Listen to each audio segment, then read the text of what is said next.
Tidak akan sempurna iman seseorang itu jika dia tidak mengasihi saudaranya seperti mana dia mengasihi dirinya sendiri.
Assalamualaikum.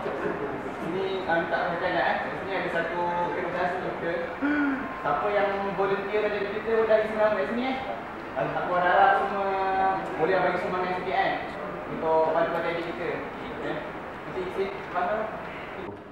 Hendrik, aku tidak nama kau sekali kita jadi tutor tahun 1 dengan tahun 2. Kau nak? Malas aku. Alah, cuma kau kan muda tahun lepas. Alah, pandai-pandai kan diorang dah besar. Baik aku study sini pada buang masa dengan diorang. Ayolah, ikut kau lah.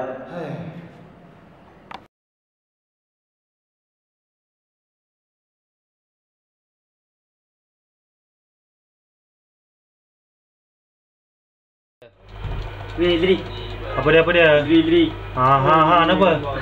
Ni, aku nak pergi syarat Syarat? Pergilah.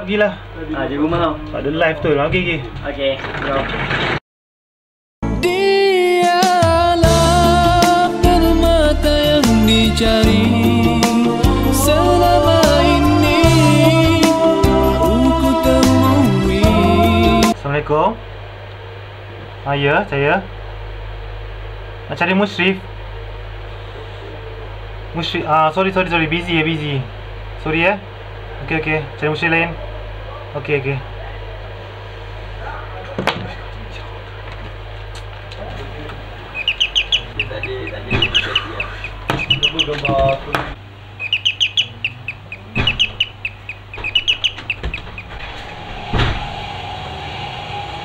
Hai Zri. Oh Anas. Kenapa ni? Redor juga. Redong syuarat kot. Tak apa. Apa ada benda nak tolong? Tadi aku nak bagi kau ni. Ada nak suruh jadi redor, jadi pengarah Saadah. Ngarah Saadah. Nanti kau pas sekali tau. Okey, no problem. Okay, bye kau. Okey Anas, pergi. Tahu mana Anas? Tahu mana? Anas, dah Anas.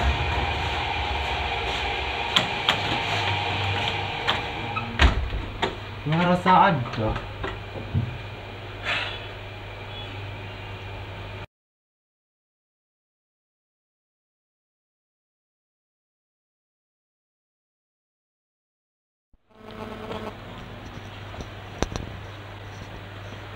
Aduh. Amboi baca sebelum aku bernikah. Aduh. Nah, kenapa ni? Kenapa Hendrik? Ni borang apa tak pengarah program Saadah. Benda tak faham aku. Oh, ini. Okey, baca Hendrik. Sekejap, aku tak faham. Serius aku tak faham. Kenapa? Kau pagi pergi kelas, Okey. petang lah GC, Okey. malam pula pergi tutor. Kan, kau tak rasa menyesal kau banyak kan? Kau banyak bazir budak-budak tu. Tak ada masa untuk kau. Tak rasa bazir?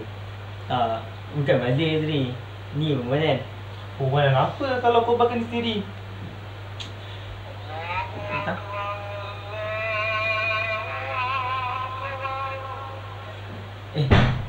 Azan eh? Azan. Jom Azri, solat dulu.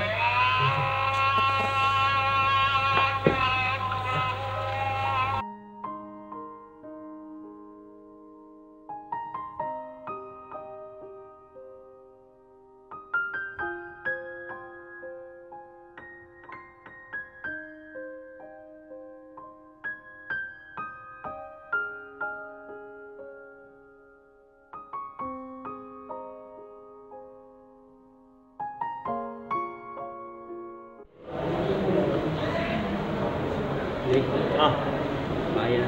semaya dah. Semoga kurangkan sikit. Kenapa? Macam tengok idea mana datang solat eh. Ramai lah. Masjid ni memang penuh lah selalu kan. Yelah, macam kita tak tahu fikir macam kalau lawat datang nama Rasulullah tu kan. Apa Abu Bakar tak tahan kaki, dia tak tahan kalau jengking sangat Rasulullah. Tak berkorban untuk Rasulullah kan. Agak-agak Islam sampai kat sini. Oh, yang dalam ada eh. Ada lah. Reza. Nah, banyak gila kambing. Tuan Adri, cuba kita bayangkan kalau lah waktu zaman Nabi Ibrahim dulu kan, dia tak ikut perintah Allah Ta'ala nak korbankan Nabi Ismail. Agak-agak esok ni, Jumaat ni kita boleh ke nak hari raya korban? Betul juga Reza. Itulah. Tu lah namanya korban.